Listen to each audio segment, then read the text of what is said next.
और कराची से आम खबर दें आपको, गुलबर्ग में पालतू शेर के बच्चे पर हमले का वाकया, 2 मुल्जिमान को गिरफ्तार कर लिया गया है। थाना गुलबर्ग में साद सिद्दीकी और रोशन खान के खिलाफ मुकदमा दर्ज किया गया है। गिरफ्तार अफराद में शेर का मालिक और गार्ड शामिल हैं। पुलिस की जानिब से बताया गया है 14 मई के वाकये की वीडियो वायरल होने पर पुलिस की जानिब से नोटिस लिया गया था और फिर कार्रवाई अमल में लाई गई है और 2 मुल्जिमान को गिरफ्तार कर लिया गया है। थाना गुलबर्ग में साद सिद्दीकी और रोशन खान के खिलाफ मुकदमा दर्ज किया गया है। बात कर लेते हैं बोल न्यूज़ के नुमाइंदे शोएब बर्नी से। शोएब बर्नी, क्या तफसीलात?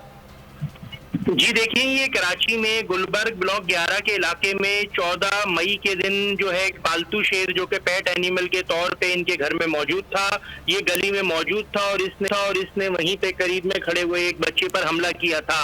इस वाकये की सीसीटीवी फुटेज सामने आने के बाद पुलिस ने तहकीकात की और फिर पुलिस ने कार्रवाई करते हुए एक टीम तश्कील दी थी जिन्होंने मुल्जिमान के खिलाफ कार्रवाई की।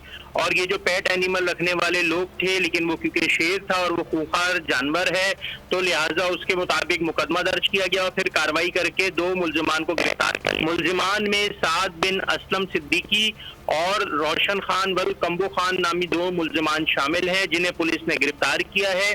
वाज़ेह रहे कि ये 14 मई का वाकया है, जिसकी सीसीटीवी फुटेज गुज़िश्ता रोज मीडिया चैनल्स पर वायरल हुई, जिसके बाद ये कार्रवाई की गई और ये पालतू शेर जो है उसको फार्म हाउस पर भेज दिया गया है, रिहायशी आबादी से हटा दिया गया है ताकि आइंदा मजीद ये किसी किस्म का शहरी आबादी में लोगों पर हमला ना करे।